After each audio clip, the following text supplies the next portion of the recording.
En El Salvador, el artículo 12 de la Constitución establece que toda persona a quien se impute un delito se presumirá inocente mientras no se pruebe su culpabilidad conforme a la ley y en juicio público. ¿Qué pasa entonces cuando las autoridades capturan a un ciudadano y lo exponen públicamente en redes sociales o ante los medios de comunicación sin antes ser encontrado culpable? Paralelamente se arma un juzgamiento social que condena a la persona aún siendo inocente.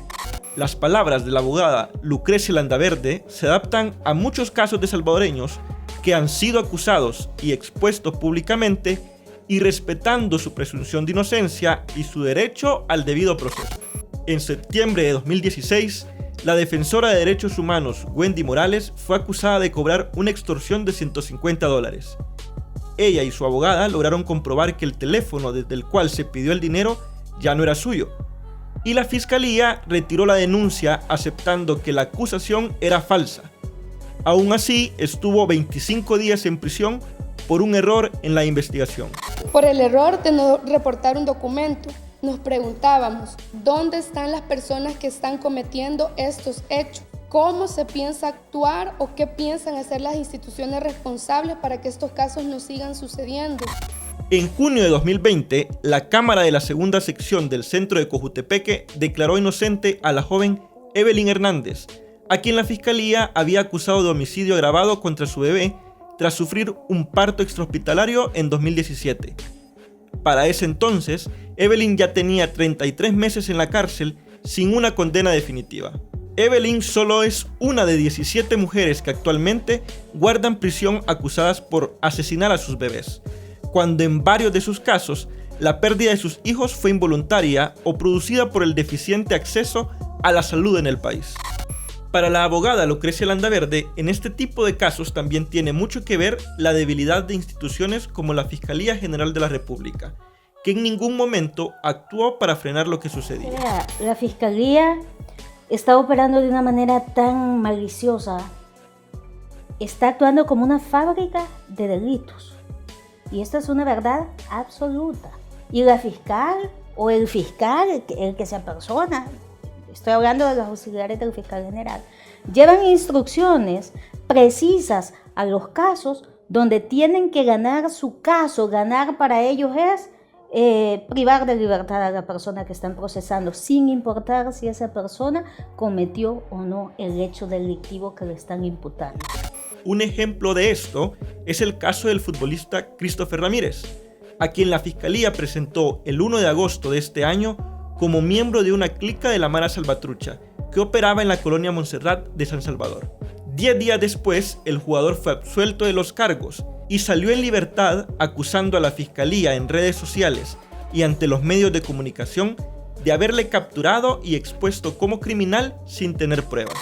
En El Salvador, cuando una persona es acusada y no puede acceder a un abogado particular para defenderse, puede recurrir a un abogado público de la Procuraduría General de la República. Pero de estos, solo hay 263 en todo el país y tienen que atender un promedio de 50.000 casos al año.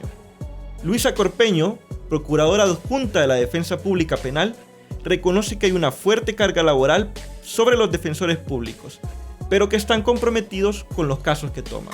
Si para un defensor particular es complejo llevar 2 o 3 casos, se puede imaginar para un defensor es sumamente complicado, ¿verdad? Sin embargo, si ustedes revisan un poco las estadísticas, pueden ver la cantidad, en la mayoría de los casos en donde interviene un defensor público, la mayoría en la etapa de sentencia son absolutorias. Corpeño dice que la Procuraduría General tiene claro el perfil de las personas que buscan a los defensores públicos. Son las personas de más escasos recursos económicos, la gente que más necesita, esa es la que busca la Defensoría Pública Penal. La gente que no tiene la capacidad de pagar un defensor privado que le preste el servicio. Lucrecia Landaverde sostiene que esto únicamente revela lo difícil que es acceder a la justicia y que se respeten los derechos de la ciudadanía cuando no se tiene la posibilidad de costear una buena defensa. Sí, ese es un principio constitucional, de hecho. El acceso a la justicia debe ser gratuito y para todos, y que la ley es igual para todos y bla, bla, bla, ¿verdad? Pero lo cierto es que no es así en la práctica.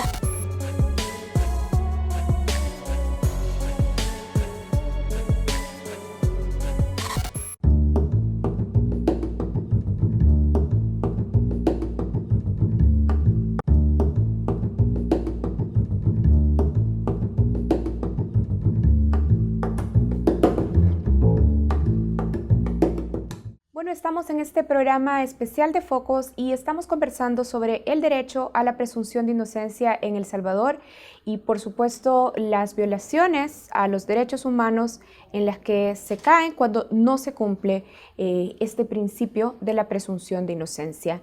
Y estoy conversando ahora con el Procurador para la Defensa de los Derechos Humanos, Apolonio Tovar. Gracias por darnos esta entrevista. Gracias a usted, Karen, y al equipo que usted representa para poder conversar sobre este tema y obviamente referirnos a la población salvadoreña en lo que podamos desde la Procuraduría para la Defensa de los Derechos Humanos. Bueno, gracias, Procurador.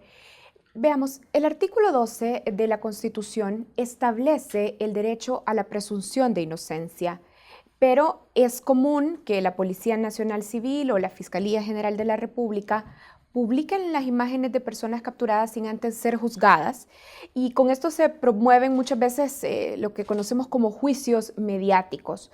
¿Cuál es la postura de su Procuraduría frente a esta violación de derechos?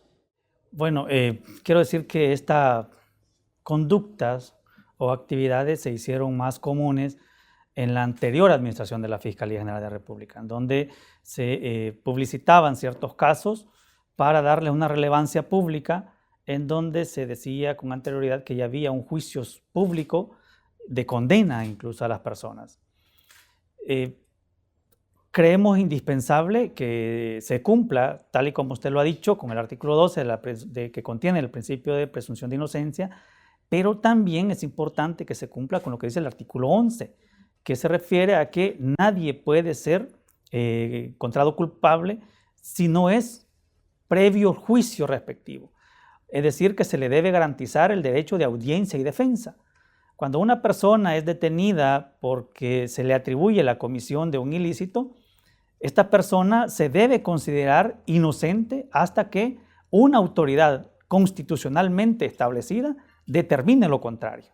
Esto es, los jueces. Cuando haya una sentencia, que esta sentencia además quede en firme, porque que haya una sentencia en primera instancia no significa automáticamente que ya lo es, sino que se debe agotar la vía recursiva.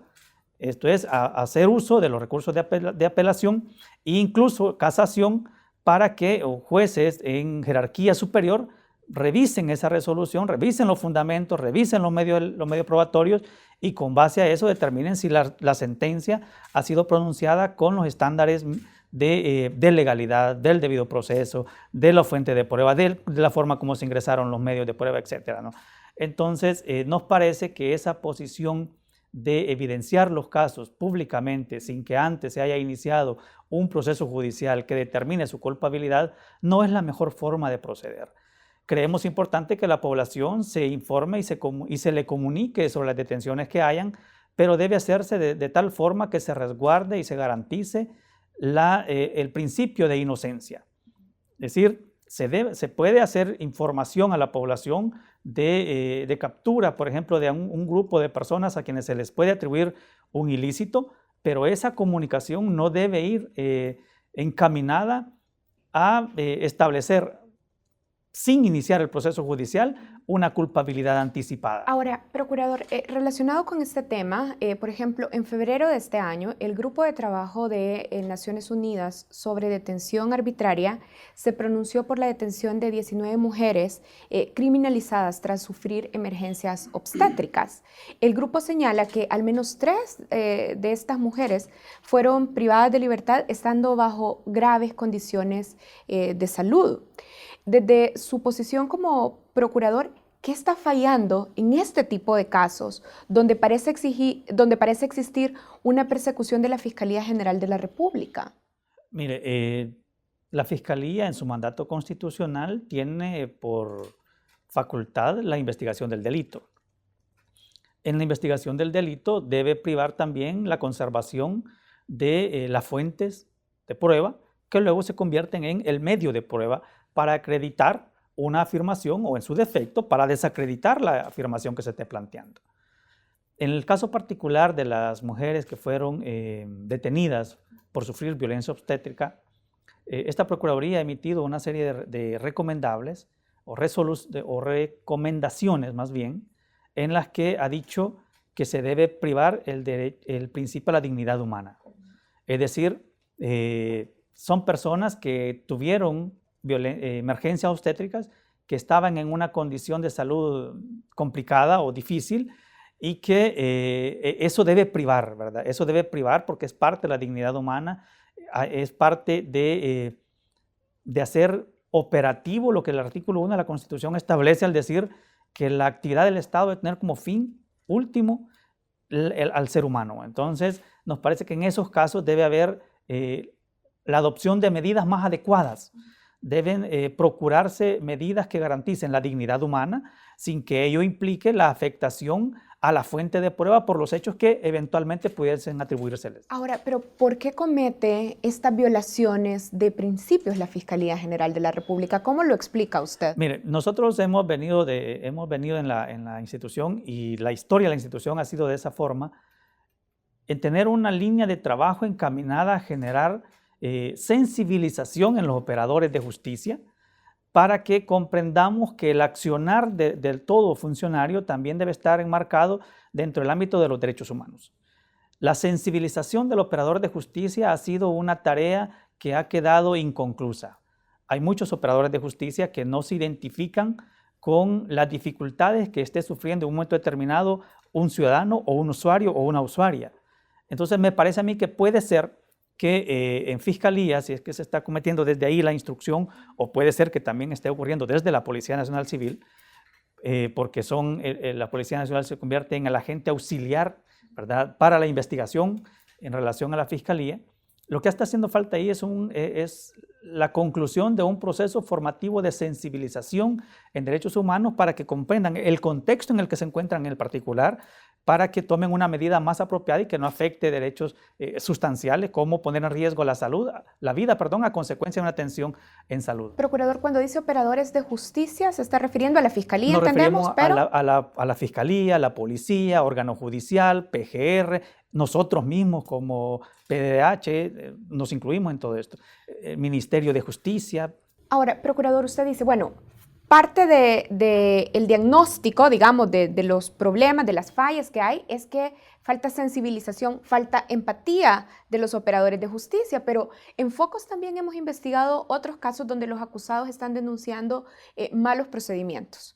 Por ejemplo, como se rompe la conservación de las pruebas, pero no solo de las pruebas para dictaminar culpabilidad, sino también de pruebas que podrían determinar inocencia, por ejemplo.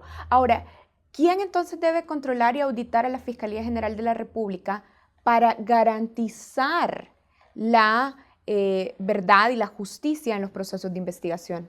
Miren, no hay directamente un ente que regule el accionar o audite la forma de accionar de la Fiscalía. La Fiscalía tiene la acción monopólica de la investigación del delito.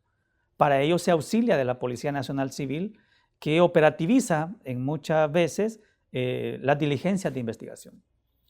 La Constitución y el Código Procesal Penal establecen que Fiscalía debe procurar acciones o diligencias de investigación que vayan encaminadas tanto a probar el cometimiento del ilícito que está investigando, como a acreditar la inocencia, es decir, encontrar la verdad. La Fiscalía tiene que promover en su acción investigativa encontrar con la verdad del hecho, es decir, en eso se incluye el incorporar o promover o llevar adelante diligencias investigativas que puedan resultar en una absolución. Pero la costumbre, la regla general en los procesos es que Fiscalía nunca presenta una prueba de descargo, presenta solo pruebas de cargo.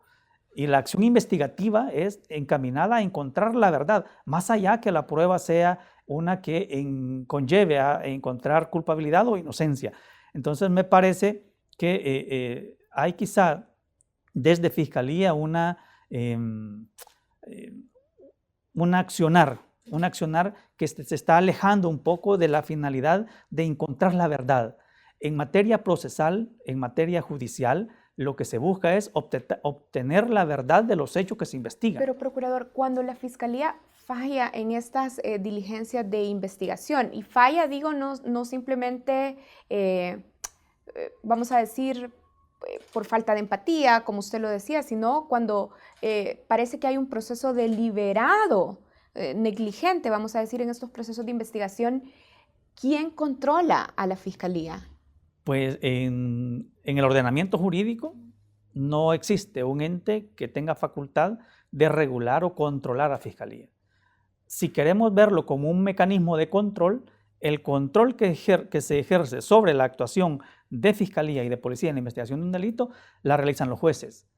¿En qué momento? En el momento en que hacen la valoración de los diferentes medios de prueba que se incorporan al expediente. Por supuesto, eso parte desde la forma como se ingresan los medios de prueba. A veces la población nos perdemos en el análisis porque decimos que el juez, que es malo, que está de una u otra manera parcializado porque tomó una decisión determinada. Pero lo que el juez primero valora es, bien, tenemos estos medios de prueba, por decirle, ¿no?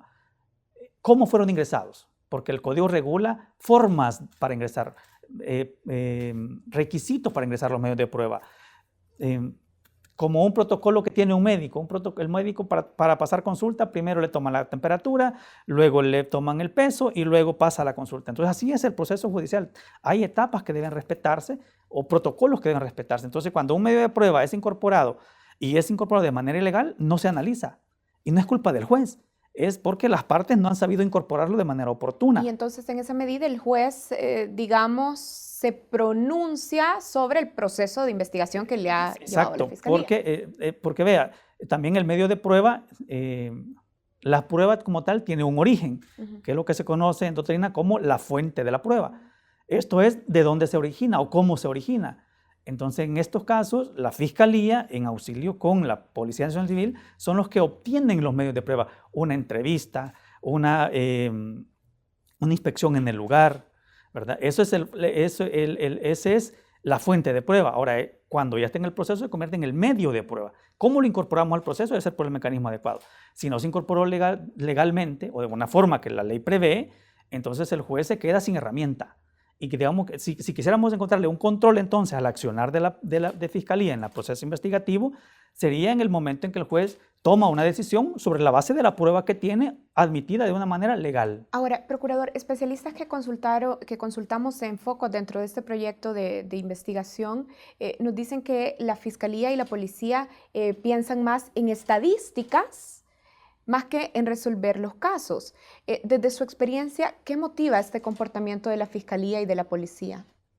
Mire, es un poco complicado tener una apreciación muy puntual sobre lo que consulta, porque uno espera que la institución funcione conforme al mandato que la Constitución le otorga. Pero usted me decía incluso al principio de esta entrevista que veía que había un gran énfasis, por ejemplo, de la Fiscalía desde la administración pasada de presentar los casos a los medios de comunicación. Es correcto, pero le decía que uno espera que funcione de la manera que el mandato lo dice. Sin embargo, hay casos en los que uno advierte que cómo se está haciendo eso.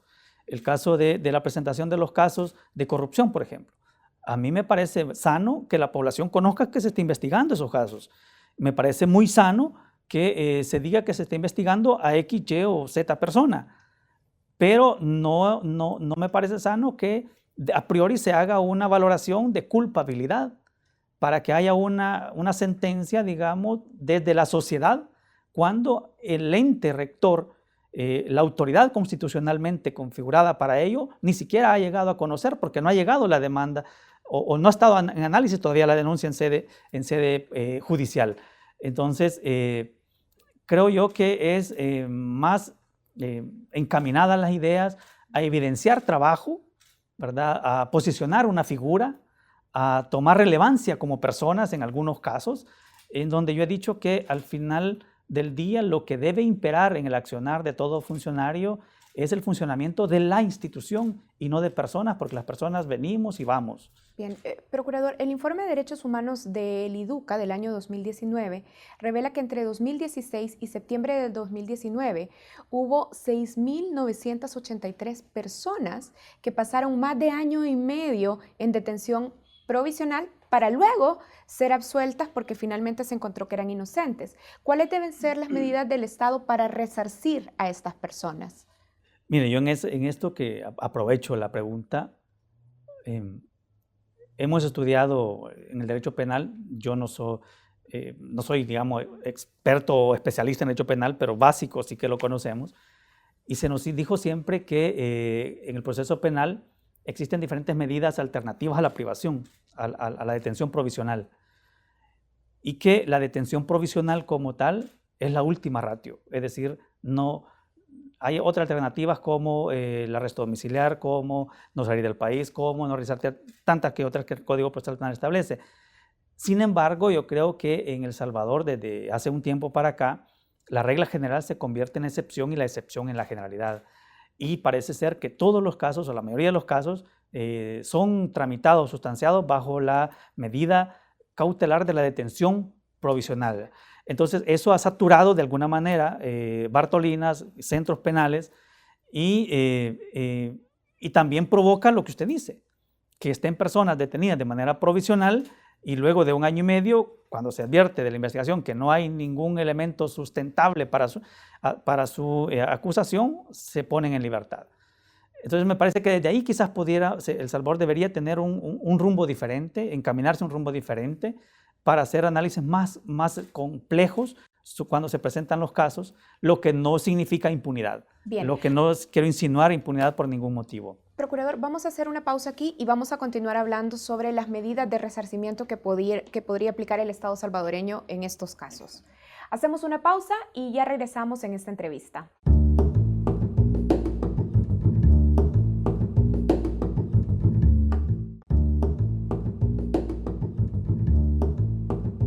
Bueno, mi nombre es Javier Alejandro Cañada Flores, tengo 48 años, soy abogado y notario. Esto empieza en 31 de marzo del 2019. Llegan a mi casa, me capturan, y desde que me capturan a mí me pareció algo raro porque me decían de que era una estafa. A Javier Cañadas, la Fiscalía General de la República lo ha acusado 3 veces, y aunque en ninguna de ellas ha logrado demostrar su culpabilidad, su imagen, la de su familia y su salud mental han sufrido ya los estragos de un largo camino por intentar obtener justicia en un país donde la presunción de inocencia y el debido proceso es un tema de posibilidades económicas.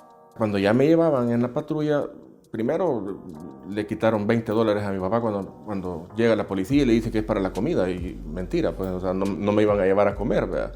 Sino que decían de que era para que yo comiera. Y en las Bartolinas no permiten el ingreso de comida, o sea, lo primero. Y empiezan ellos, cuando ya me llevaban, empiezan a darme vueltas y decirme, mira, hijo de tal por cual, pagá. Es una estafa, que vos le has bajado un dinero a una gente. Y empiezan a meterme terror, ¿verdad? De que si no pagaba iban a meterme otros procesos. En noviembre de 2018, a Cañadas lo acusaron de pertenecer a una banda de robafurgones en Sonsonate, un hecho en el cual demostró ser inocente, pues su participación únicamente había sido como abogado de uno de los detenidos. Aún así, la Policía Nacional Civil le tomó una foto con las esposas puestas y la subió a su página web. 4 meses después, en marzo de 2019, la Fiscalía le gira una nueva orden de captura acusándolo de cometer estafa en la venta de un vehículo en Zacatecoluca. La policía lo sacó de su casa por la noche y lo llevó a dar una vuelta por San Salvador mientras lo amenazaba para que aceptara su culpabilidad. Luego lo llevaron a Bartolinas. Y entonces ellos, los policías, así como riéndose y todo, mire, aquí hay mareros y si nos atacan, aquí lo vamos a dejar, ¿verdad? Y después volvemos por usted. Y todo esto se lo hubiera evitado si hubieras pagado.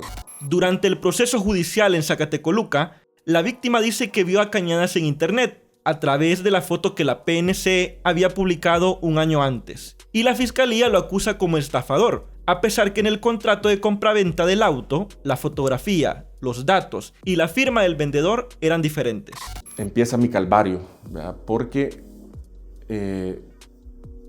yo desconocía totalmente qué era lo o sea, quiénes eran las personas, y desconocía cómo era que había llegado mi nombre ahí. Había una denuncia de una persona que tenía la tarjeta y decía que era el propietario, pero que decía que yo se lo había vendido. Pero cuando yo empiezo a revisar el proceso, veo que había una fotocopia de un DUI con el que se había hecho la compraventa, pero no era mi foto, pues, sino que era la foto de otra persona. Cañadas y sus abogados comienzan entonces a descubrir anomalías en los procesos de investigación, tanto de la policía como de la fiscalía. Solicitan una prueba grafotécnica para corroborar que su firma no era la de la compraventa, y en agosto de 2019 logran el sobreseimiento provisional por el proceso en Zacatecoluca. Sin embargo, la fiscalía vuelve a acusarlo por el mismo delito, esta vez en la sede judicial de Santa Tecla.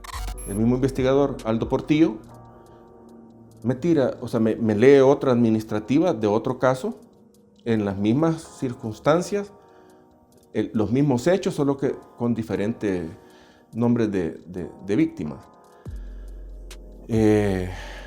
Cuando veníamos, me dice él, mira, me dice, ¿por qué no pagás? Y yo, ¿por qué voy a pagarle? Digo, si yo no conozco a esa gente. Pero es que si no pagas te vamos a meter más procesos.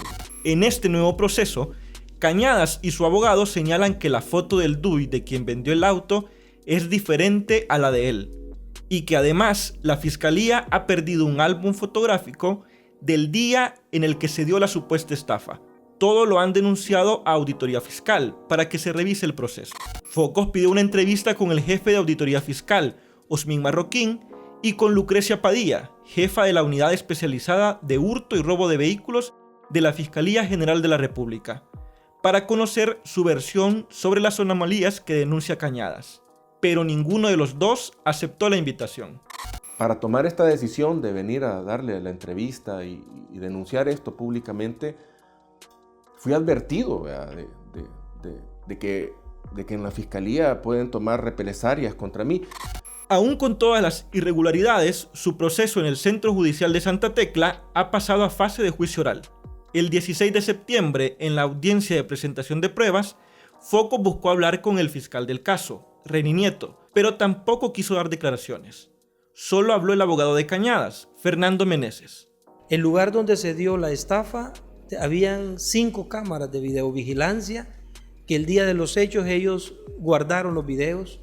Cada una de las víctimas lo han dicho en su declaración, guardaron los videos, y se dio algo más. La hermana de la víctima, Brenda, que es abogada, ella dice en su declaración, en mi presencia y ante el juez, dice que ella le tomó un video de su teléfono y le tomó fotos a la persona que los estafó. Hoy le decimos que lo presente y no quieren, entonces ocultan la verdad, ocultan el verdadero estafador, porque están encaprichados en que es el licenciado Javier Cañadas. Porque es bien difícil el acoso que sentí yo de parte de los policías, de los mismos fiscales, he sentido un poco de acoso. Pero porque mentalmente me daba miedo salir, me daba miedo ir a los tribunales, me daba miedo ver a los policías, porque tenía miedo que me fueran a poner otro, porque dijeron de que me iban a meter más procesos. Cañadas dice que como su caso hay muchos más en El Salvador. La diferencia es que él es abogado y que tiene amigos que le han apoyado durante el proceso. Pero asegura que hay personas que no tienen los recursos ni el valor para denunciar. El problema en el país, creo, es que el populismo punitivo, ¿verdad?, para la política criminal de las instituciones, ¿verdad?, tiene mucho que ver con lo político. No crea que no tengo miedo de que me puedan hacer algo los policías o que los fiscales puedan hacerme algo. Sí, tengo el temor, pero no podemos seguir permitiendo y quedarme callado, porque el callar las injusticias me hace partícipe.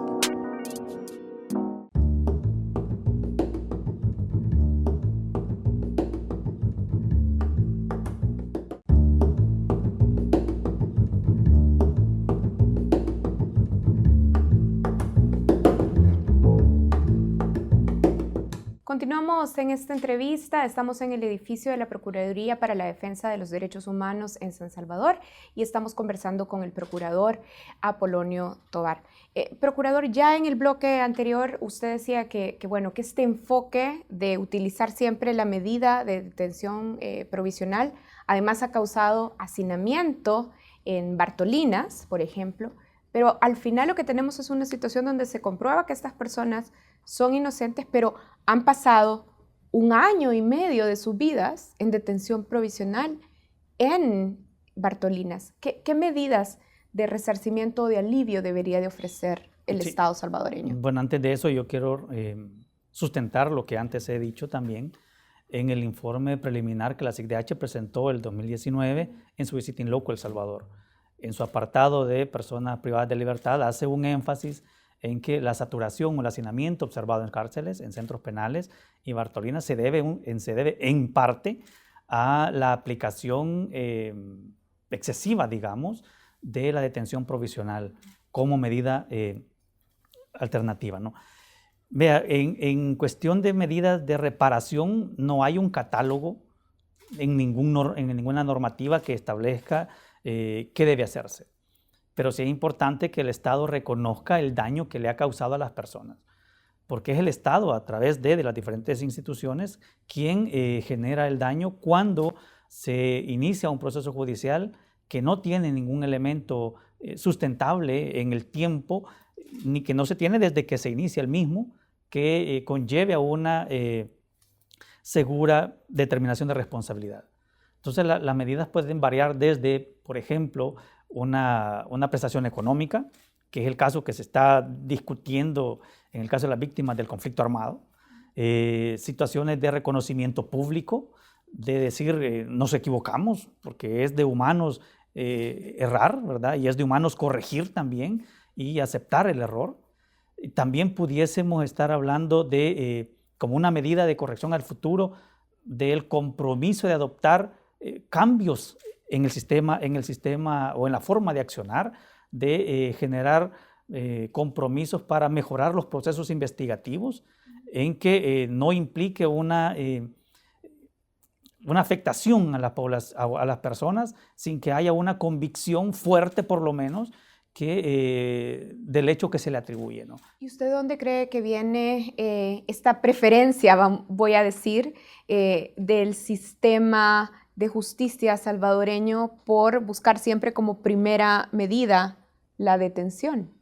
Mira, hay varios aspectos. Yo creo que uno de ellos es que tenemos una sociedad violenta, ¿verdad? Eso no lo podemos ocultar.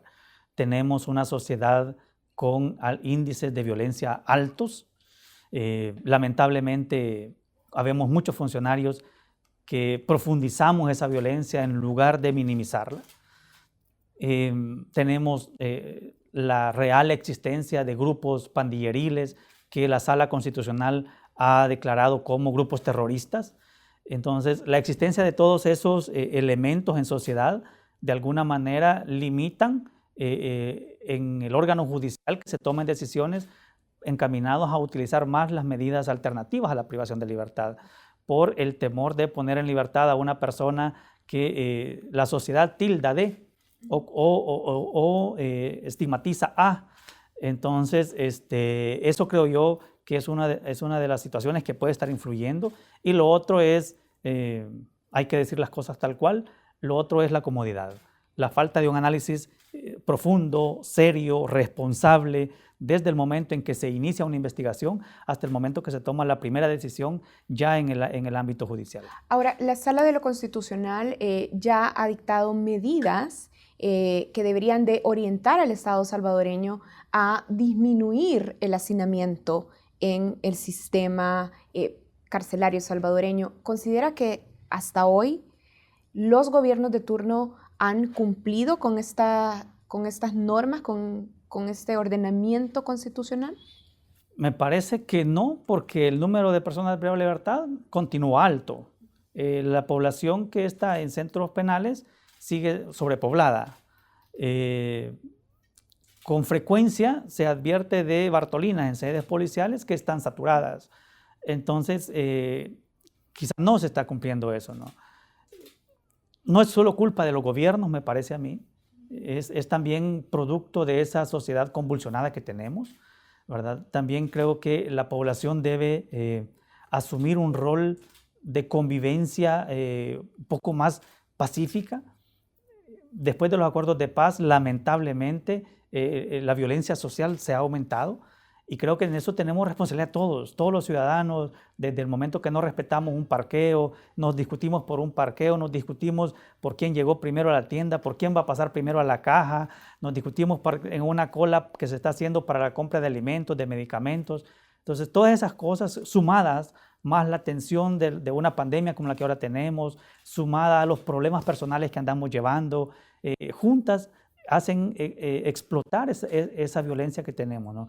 Entonces también es parte de la misma naturaleza del ser humano, y el salvadoreño, yo siempre he pedido que prioricemos el diálogo, prioricemos la conversación sana, el diálogo democrático para encontrar la solución a los problemas. Procurador, organismos internacionales de derechos humanos, por ejemplo la CIDH, luego de su visita in loco el año pasado a El Salvador, han condenado enérgicamente las condiciones inhumanas dentro de los centros penales salvadoreños. En marzo de este año, usted declaró que, por ejemplo, no estaba en contra del estado de emergencia en las cárceles, pero sí de la manera en la que se estaba realizando, e incluso el presidente Nayib Bukele lo acusó a usted de ser defensor de criminales por esta declaración.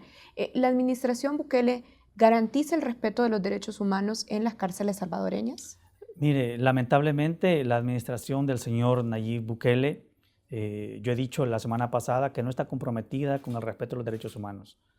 Y lo digo porque si hay una campaña, hay un programa de ataque a la institución que represento, de ataque constante a la Procuraduría, al trabajo noble que se realiza desde acá y al titular, por supuesto, desde ahí podemos concluir que las otras áreas no se están respetando. En centros penales no es la excepción, porque en la declaratoria de los estados de emergencia en centros penales, aquí en marzo y abril la vimos al revés de como dice la norma que debe ser. Se hicieron o se declararon porque el señor presidente en su cuenta de tweet ordenó al director de centros penales que la declarara. Ese fue el mecanismo que se utilizó. Pero ¿qué dice la ley penitenciaria? Que es el director de cada centro penitenciario quien, en atención a las condiciones propias del mismo, declara una emergencia total o parcial en el centro penitenciario. Y cuando la declara, su resolución la pone en conocimiento del director general de centros penales, quien puede avalarla o no, en atención al estudio objetivo, técnico, científico que hace de la misma. Si la avala, dice la ley, debe ponerla en conocimiento de los jueces de vigilancia penitenciaria, quienes en última instancia deben determinar si se hace efectiva o no se hace efectiva. Eso no se vio. Se hacen efectivas porque el señor presidente ordena que se hagan. Entonces, ¿por qué yo dije que no estaba en contra del estado de emergencia? Primero, porque está regulado en la ley, ¿verdad? Y segundo, porque puede ser una medida que lleve a combatir un problema que esté generándose en un centro penal. Pero la forma no era la correcta. La legislación no le da la facultad al señor presidente de ordenar que se decrete un estado de emergencia. Es al revés que se dan las cosas. Entonces, por eso dije yo que no se daban. En esas oportunidades, a nivel mundial, fuimos vistos por las fotografías de personas privadas de libertad semidesnudos. Y luego, en abril, cuando ya teníamos la pandemia COVID-19, fuimos noticias porque las fotografías de personas privadas de libertad semidesnudos, sin protección, sin guardar distanciamiento físico, que generaba una mayor posibilidad de contagio. Entonces, eso evidencia que no hay un compromiso de respeto de derechos humanos desde la administración del señor Nayib Bukele. Ahora, en una conferencia de prensa, usted reveló que durante la emergencia nacional por COVID-19, entre marzo y agosto de este año, la Procuraduría para la Defensa de los Derechos Humanos recibió cerca de 1.811 denuncias por afectaciones a los derechos de los ciudadanos, derechos que fueron vulnerados en su mayoría por autoridades gubernamentales. ¿Cuáles son los derechos más vulnerados? Sí, justamente ese informe era el que presentamos incluso a Asamblea Legislativa. Y en ese reporte nosotros hacíamos ver que el derecho más denunciado era el derecho a la libertad personal. ¿Por qué fue el que más se evidenció como violentado? Porque usted recordará que durante la emergencia se establecieron primero 2 decretos de estado de excepción. Luego hubieron decretos legislativos prorrogados de declaratorias de cuarentena domiciliar desde el Ejecutivo, en que restringía el tránsito de las personas y eran detenidos para ser conducidos a centros de contención. Y incluso hubieron declaraciones de funcionarios ministeriales que hacían alusión a que no salga, porque si sale lo vamos a detener y lo vamos a llevar a un lugar donde sí se va a contagiar. Entonces pareciera ser que no eran centros de, contagio, de prevención, sino centros de contagio del COVID. Eso luego el derecho a la salud en sus diferentes ramificaciones en cuanto a falta de prueba, falta de información de la prueba, no se atendía a las personas que resultaban positivas. Ahora, procurador, también en ese periodo de emergencia conocimos denuncias de violaciones cometidas por la Policía Nacional Civil y por la Fuerza Armada. Incluso la Procuraduría se pronunció sobre el caso de un joven que fue herido de bala por un agente policial que lo sobornaba para no enviarlo a un albergue. Y bueno, ya ustedes lo han catalogado como uso desproporcionado de la fuerza. Este caso ilustra un patrón de abuso de poder de la Policía Nacional Civil y de la FAES. Mire, bueno, es el caso que usted relaciona, el caso ocurrido en San Julián. Lo que ocurre es que El Salvador tradicionalmente ha tenido cuerpos de seguridad represivos o que hacen uso excesivo de la fuerza. Durante el tiempo que llevamos después de los acuerdos de paz, la institución que más ha cumplido los mismos es la Fuerza Armada, pero lamentablemente cuando se ha comenzado a utilizar a la Fuerza Armada en tareas de seguridad, que si bien la Constitución lo permite de manera excepcional, venimos de esa manera excepcional desde los gobiernos del señor Francisco Flores y ahora se ha incrementado. Entonces, el temor que se tiene en la institución, y yo particularmente, es que esa multiplicidad de funciones o de atribuciones que se le puedan dar a los cuerpos de seguridad generen como la confianza como para utilizar en el exceso la fuerza.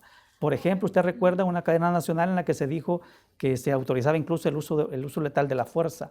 Entonces, ese lenguaje es el que motiva a los cuerpos de seguridad a realizar conductas que vayan desproporcionales a la fuerza. Ahora, procurador, para cerrar, pero usted ve que se trata de un patrón de abuso dentro de la Policía Nacional Civil. Mire, ha habido varias denuncias en la Procuraduría sobre abuso excesivo de la fuerza. Varios agentes de la Policía Nacional Civil, de hecho, han sido juzgados por este tipo de denuncias también. Bueno, y lo último que conocimos de agentes que fueron condenados en el caso de la señorita Trans, que fue asesinada, es un claro ejemplo de abuso excesivo de la fuerza. ¿Y usted lo ve como constitutivo de un patrón? De hecho, se han calificado como patrones. La Procuraduría participa de un espacio que se conoce como la Mesa Policial, en donde participa la Policía Nacional Civil, el Ministerio de Justicia y varias organizaciones de sociedad civil. Y uno de los temas que se discuten en esa mesa es los patrones de conducta que lleven o que conllevan afectaciones a derechos humanos. Y se estudian casos concretos para evidenciarlos como un patrón, para intentar disminuir esa conducta, para ir como conjuntamente la Procuraduría, las organizaciones sociales, la Policía, el Ministerio de Justicia, comenzar a trabajar de una forma que se vayan eliminando ese tipo de actitudes o de actividades. Bien, pues quiero agradecerle por habernos recibido en su oficina, procurador. Gracias por esta entrevista. No, gracias a usted. Saludo al pueblo salvadoreño y como siempre la Procuraduría estará vigente para procurar que se garantice el respeto a los derechos humanos y que desde el Estado pues, se meditan medidas que vayan encaminadas a la protección de los mismos. De acuerdo, así cerramos esta entrevista con el Procurador para la Defensa de los Derechos Humanos, José Apolonio Tovar. Gracias por acompañarnos y recuerden que pueden ver esta entrevista en nuestro canal de YouTube, Focos TV, y este y otros contenidos en nuestra página web, focostv.com.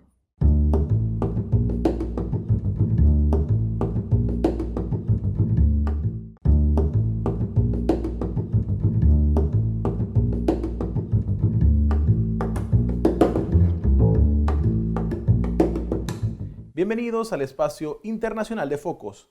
Continuamos en este programa especial y hoy analizamos desde la perspectiva internacional el derecho a la presunción de inocencia. Para ello conversamos con Leonor Arteaga, abogada de la Fundación para el Debido Proceso. Bienvenida a Focos, Leonor. Gracias por atender nuestra invitación. Muchas gracias por esta invitación y por la oportunidad de compartir un tema tan importante que nos atañe a todos y todas. Bien, para comenzar, ¿qué tan común es que se viole el derecho a la presunción de inocencia en los países de nuestra región? ¿Qué otros derechos se vulneran también comúnmente cuando una persona está en un proceso judicial? Es bastante común, ¿no? En la región hay prácticas muy arraigadas en las fiscalías y en las policías de, por ejemplo, mostrar ante los medios de comunicación a una persona y etiquetarla como culpable de un delito en el momento mismo en que se le detiene, ¿no? Incluso antes, cuando simplemente ha sido acusada. También hay otros derechos que suelen violentarse y que están conectados con la presunción de inocencia, y es la falta de una adecuada defensa, ¿no? Todas las personas, al momento que se nos acusa de un crimen, también tenemos derecho a tener una defensa técnica efectiva, es decir, una defensa por un abogado o abogada, ya sea privado, pagado por nuestros recursos, y si no, un abogado o abogada del Estado, ¿no? Es decir, así como hay un fiscal, una fiscal que acusa, debe haber un abogado o abogada defensor que trate de demostrar o que pueda presentar pruebas sobre la no culpabilidad de una persona. En nuestro país hemos visto en los últimos años de manera muy preocupante cómo los espacios para que haya una defensa efectiva se han ido cerrando. Hay poco diálogo entre abogados defensores, que los abogados públicos, es decir, del Estado en El Salvador, son los abogados y abogadas de la Procuraduría General de la República, y a estos y estas cada vez se les ponen más trabas para que entren en contacto con las personas privadas de libertad, con las personas acusadas. No hay espacios de privacidad para esa asesoría de estos abogados y abogadas con las personas acusadas, ni en los espacios policiales conocidos como Bertolinas, ni mucho menos en los centros penales, donde cada día hay más restricciones. ¿Qué opinión tiene la Fundación para el Debido Proceso sobre este tipo de litigios que han llegado hasta estas últimas instancias? La sentencia a Agapito Ruano es una muestra de un problema bastante extendido en El Salvador y en la región, ¿no? Y es que una persona que ha sido... lo que pasó con Agapito Ruano es que era una persona que fue capturada por la policía por supuestamente cometer un delito. Durante su captura se le torturó, se le dieron malos tratos. El abogado defensor, en este caso de la Procuraduría General de la República, no hizo nada en relación con esta tortura, ¿no?, que su cliente, su defendido había sufrido. Y la Fiscalía finalmente condenó buscó que se condenara a esta persona basado en una prueba, en un tipo de prueba que es muy frágil y muy usada en El Salvador, que es lo que conocemos como un testigo criteriado. Y la Corte Interamericana de Derechos Humanos fue muy clara en la sentencia de Agapito Ruano y le hizo un llamado muy fuerte a El Salvador, especialmente a la Fiscalía. Le dice que un testigo criteriado no puede ser la única prueba para condenar, para acusar y condenar a una persona por un delito. La prueba testimonial es muy frágil, y mucho más cuando se trata de una persona que tiene un interés o alguna participación en el delito. Y en El Salvador, más del 80% de los casos, sobre todo los casos relacionados con terrorismo, que es el delito por el cual se detiene a la gran mayoría de personas que supuestamente pertenecen a pandillas. En este delito, que es el 80%, en el 80% de estos casos, la prueba reina es el testigo criteriado. Entonces, ¿qué dijo la Corte Suprema, la Corte Interamericana? Un testigo criteriado solo puede ser válido si su testimonio es coincidente, coherente con otras pruebas en el proceso.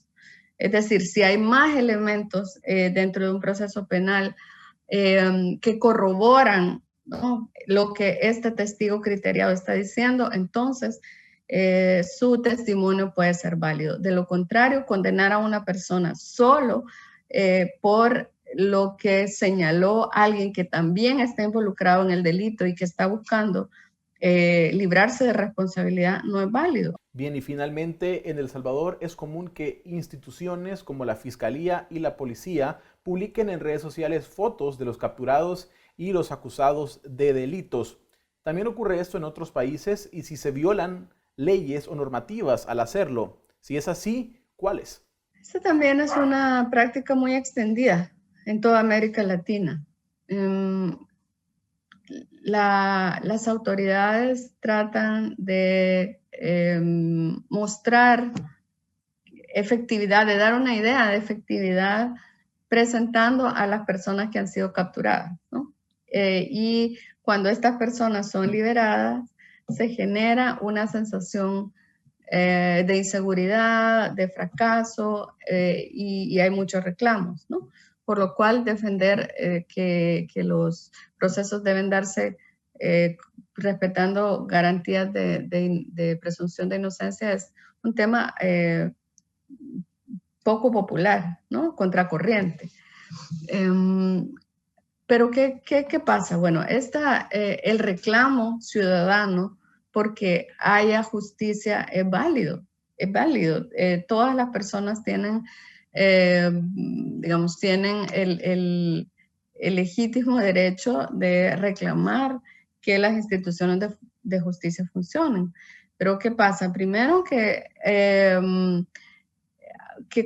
como las instituciones no se embarcan en procesos judiciales o investigativos serios, quieren mostrar, como ya decía, que están dando resultados simplemente colocando públicamente a personas que han sido acusadas, sin decir qué pruebas tienen, etc. Entonces, el hecho de que las autoridades presenten a los medios, a quienes han detenido por un delito, contribuye a esa, digamos, a una especie de circo romano, ¿no? Donde toda la ciudadanía está pidiendo cabezas sin darse cuenta si realmente ahí hay prueba sólida contra estas personas.